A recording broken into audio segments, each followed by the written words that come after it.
हाँ तो भाई हम ग्रेटेस्ट इंटीजर और फ्रैक्शनल पार्ट की डेफिनेशन और ग्राफ डोमेन रेंज वगैरह जान गए हैं। अभी यहाँ पर उनकी एप्लीकेशन करनी बारी बारी से, इनकी अंडरस्टैंडिंग बहुत ज्यादा जरूरी है भाई। ये नहीं तो आगे बहुत परेशान करने वाले हैं। इनको अच्छे से अगर एक बार समझ लिया हमने तो आगे आने वाले बहुत सारे सवाल बड़े प्यार से निकलेंगे। तो जरा छोटे छोटे एग्जाम्पल से बात को समझेंगे। बेसिक अंडरस्टैंडिंग से भले कितने भी सवाल करने पड़ जाएं, लेकिन अंडरस्टैंडिंग डेवलप करनी यहाँ पर बहुत ज्यादा जरूरी है। देखना जरा बेटा, मैंने लिखा x greatest integer belongs to 1 से लेकर 2 इंक्लूडिंग बोथ। पहला सवाल छोटा सा, क्या करें आप? अपने से करना चाहो तो वीडियो को रोक के जल्दी से कर लो। देखो भैया, हमें तो यहां पर डोमेन रेंज का फंडा भी क्लियर हो गया है कि x की रेंज क्या होती है, मतलब x की क्या क्या आउटकम वैल्यू हो सकती हैं। x की ग्रेटेस्ट इंटीजर ऑफ x की आउटकम वैल्यूज सारे इंटीजर हो सकते हैं। अभी यहां पर क्या कह रखा है? अगर ऐसा लिख रखा है तो हमारा खोपड़ी चलना चाहिए कि भैया इस इंटरवल पे अगर ये बिलोंग कर रहा है तो इसमें कितने इंटीजर। तो हम कहेंगे कि भैया ये तो इंटरवल है, लेकिन ग्रेटेस्ट इंटीजर ऑफ x कोई भी सारी वैल्यू नहीं ले सकता, केवल वो इंटीग्रल वैल्यू लेगा। और इसमें इंटीग्रल वैल्यू कितनी आ रही है? केवल और केवल 1 और 2। ठीक, इसलिए इस वजह से हमको कहना पड़ेगा कि भैया ग्रेटेस्ट इंटीजर इतना है। तो अब हम x की बात कर लें। अब जरा खोपड़ी चलाना भाई। अगर ग्रेटेस्ट इंटीजर 1, तो अभी तो जाना था ग्रेटेस्ट इंटीजर ऑफ x अगर 1 है तो x क्या होगा? x 1 से 2 के बीच में कुछ भी हो सकता है, इंक्लूडिंग 1 एक्सक्लूडिंग 2। फिर अगर 2 है तो 2 से 3 के बीच में कुछ भी हो सकता है। बीच में यूनियन लगा दो भैया, बीच में यूनियन लगा दीजिए, क्योंकि ये दोनों वैल्यूज ये ले रहा है। यानी कंबाइंड कर दोगे तो सीधे 1 से लेकर 3 कह सकते हो। कह सकते हो क्या भाई? कह सकते हो, ठीक बात। तो ये बात समझ में आई। फिर अगला सवाल लिखना, छोटा सा बिल्कुल ले रहे हैं। जैसे यहां पर लिखा है ग्रेटेस्ट इंटीजर, अगर मैंने आपसे कह दिया ग्रेटर देन इक्वल टू 1, अब बताओ अगर ऐसा लिख दिया है अब क्या कहोगे? अब हम कहेंगे कि x का ग्रेटेस्ट इंटीजर क्या क्या वैल्यू लेगा। x का ग्रेटेस्ट इंटीजर ये कह रहा है कि 1 से बड़ा हो, 1 से बड़ा हो या 1 के बराबर हो।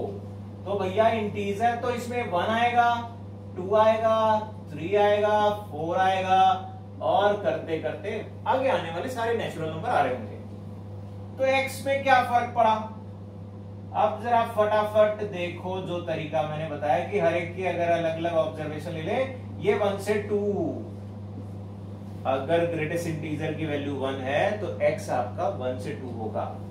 अगर ये देखेंगे तो ये 2 से 3 होगा, और इसको देखोगे तो 3 से 4 होगा। तो हमें समझ में क्या आ रहा है? हर एक का अगर मैं यूनियन लूंगा आगे चल के तो ये पूरा मिलेगा कितना? 1 से लेकर इन्फिनिटी। ठीक बात। अभी थोड़ा सा इजी सा दिखा कि भैया जैसा ये वैसे ये बन गया। आगे वाले में बताना जरा, अगर मैंने इस बार बिलोंग करा रहा -3 से लेकर 4 ओपन बोथ, बताओ भाई ऐसा लिख दिया है। अब आप क्या कहेंगे? तो हम कहेंगे पहले ढूंढ लो वो कौन कौन से इंटीजर जो इस इंटरवल पे गिर रहे हैं। कौन कौन से? -2, -1, 0, 1, 2 एंड 3। कह पाइएगा क्या बेटा? बिल्कुल सही बात है। अब मैं x के लिए बात करूं अगर, तो क्या कहोगे? -2 से लेकर -1 कब? जब ग्रेटेस्ट इंटीजर अगर -2 है तो x की वैल्यू -2 से -1 होगी। ठीक, फिर अगली वाली वैल्यू -1 से लेकर 0 होगी। यूनियन लेते जाएंगे सबका। यानी मुझे एक बात समझ में आ गई, ये करने के बाद मुझे कुछ समझ में आ रहा है कि बार बार मुझे ये करने का जरूरत नहीं है। ये नाटक हम बार बार क्यों करें, नहीं कर सकते। हम तो देख ले भैया शुरुआत कहां से हो रही है और आखिरी वाला क्या देगा।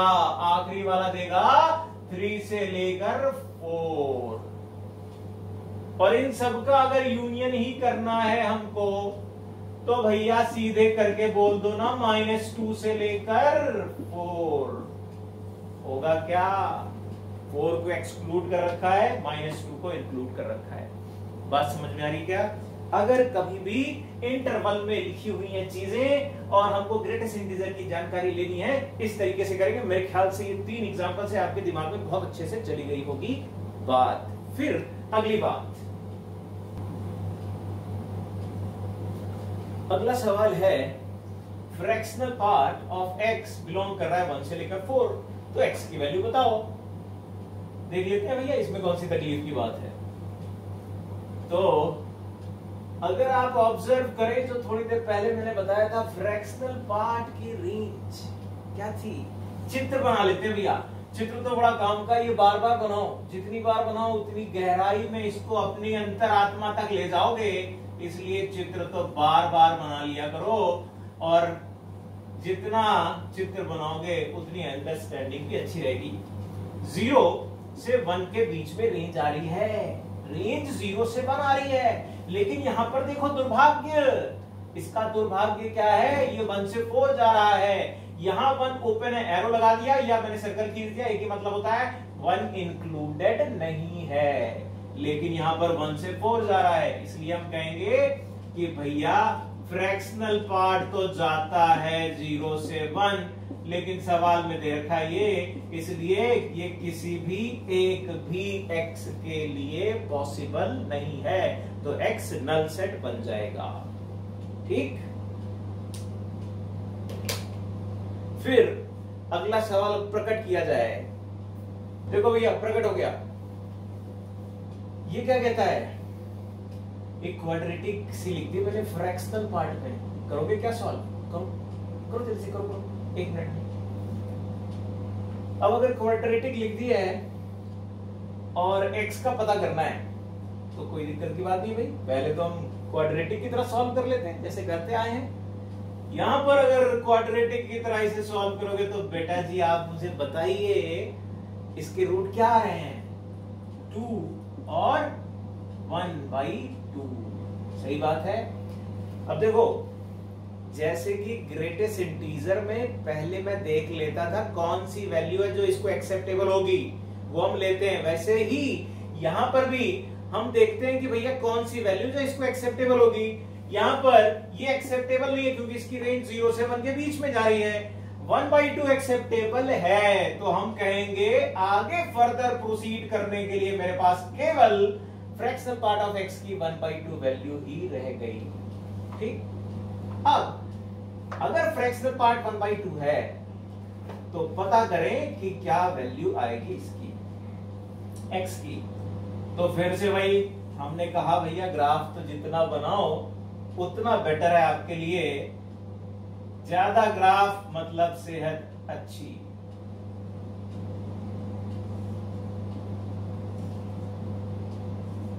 जरा एक बात बताना, मैंने कहा फ्रैक्शनल पार्ट सामने 1/2, मैं y = 1/2 वाली लाइन खींच देता हूं भैया, y = 1/2 वाली लाइन, और ये ब्लैक वाला जो है ये y = fractional part of x है। ये दोनों कब बराबर होंगे यही तो पूछा है। अगर मोटा मोटा समझे तो केवल यही कह रहा है कि ये दोनों कब बराबर होंगे। ग्राफ से देखो जल्दी अच्छे से समझ में आएगा। ये पहला पॉइंट है 1.5, ये है 2.5, ये है 3.5। समझो जरा, 1.5 का फ्रैक्शनल पार्ट 0.5, इसका भी 0.5 और इधर भी 0.5 माइनस ये 0.5, यानी x क्या हुआ x तो बहुत सारी वैल्यू ले रहा है, तो वो बहुत सारी वैल्यूज को लिखने का तरीका n प्लस 1/2 कर दो, वेयर n बिलोंग्स टू कोई भी इंटीजर। बात समझ आई? समझ आई ना भैया? ठीक। फिर अगला सवाल प्रकट हो गया। देखो भाई, अभी क्या सवाल प्रकट हुआ है, एक सीरीज सी बनती नजर आ रही है 1/2 प्लस 1/10, इस तरीके से थोड़ा सा अगर देखें तो ये वाले नंबर ही चेंज होते नजर आ रहे हैं, और ये सीरीज ग्रेटेस्ट इंटीजर में जो सीरीज बन रही है उसका पता करना है। तो फिर जरा समझें, हमें ये मालूम है ये तो बड़ा छोटा नंबर दिख रहा है, इसकी तो क्या वैल्यू, तो 0 1 से भी छोटा है, ये तो 0 है भाई। अगर आप नोटिस करो तो 1/2 प्लस 5/10 से पहले जो भी नंबर आएंगे उन सब की वैल्यू क्या होगी? 0। क्यों मैंने कहा? बिकॉज ये एक्चुअल में कितना लिखा है? 1। तो 1 से छोटा नंबर अगर ले रहे हैं तो वो वैल्यू 0 दे रहा होगा। इसकी वैल्यू कितनी होगी? इसकी तो 1 वैल्यू होगी। कब तक होगी? कब तक होगी? जब तक कि ये 2 ना हो जाए। तो अब विचार करो, यहां पर अगर इंक्रीज करते जाओगे 2 कब होगा? अगर यहां मैंने 15 कर दिया 3/2 तो ये पूरा मिलके 2 बन जाएगा। तो मैं बोलूंगा 1/2 15/10, और फिर तो आगे एक ही नंबर ही बच रहा है, उसको भी साथ में लिख देते हैं। याद करो, यहां से यहां तक इसके पहले जो भी आ रहा था, इसके पहले क्या आ रहा था? 1/2 14/10। इन सब की वैल्यू कितनी आ रही थी भैया? 1 आ रही थी। और ये कितने ऐसे नंबर है ये भी देख लो भाई, कितने टर्म है ऐसे? ऐसे टर्म है 10। तो इन सब की वैल्यू कलेक्ट करने के बाद 10 आई, प्लस इसकी वैल्यू कितनी आई? 2, प्लस इसकी वैल्यू कितनी आई? 2। कलेक्ट कर लो भैया, यही आपका आंसर बन जाता है।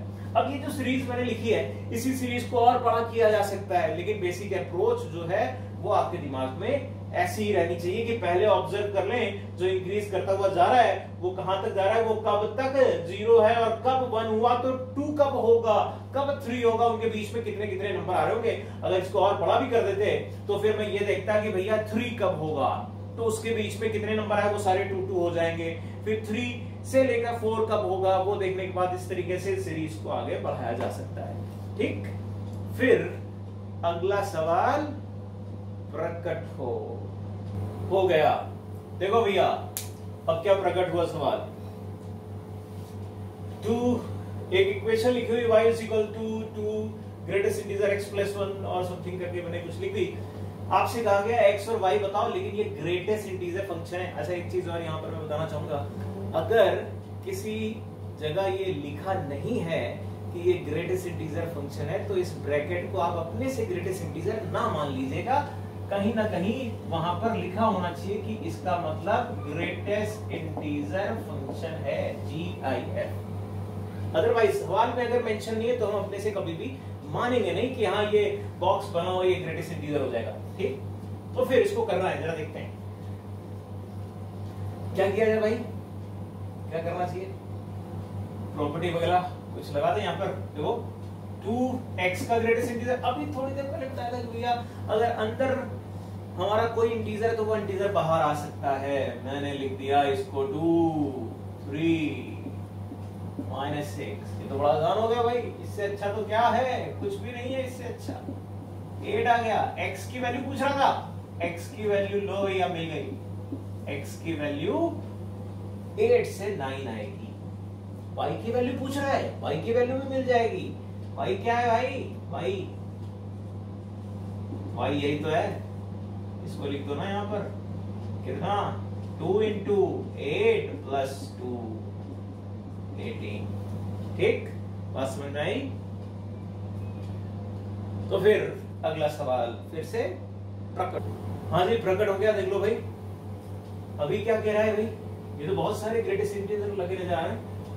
ग्रेटेस्ट इंटीजर के अंदर ग्रेटेस्ट इंटीजर, फिर उसके भी अंदर ग्रेटेस्ट इंटीजर, बराबर 6 लिखा हुआ है।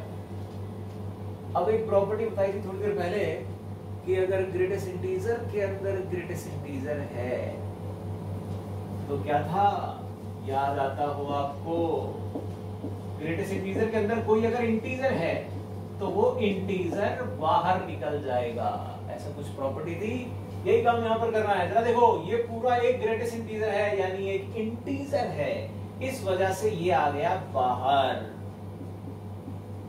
बाहर आ गया। और इसके अंदर भी ये पूरा एक इंटीजर है जो बाहर आ जाएगा।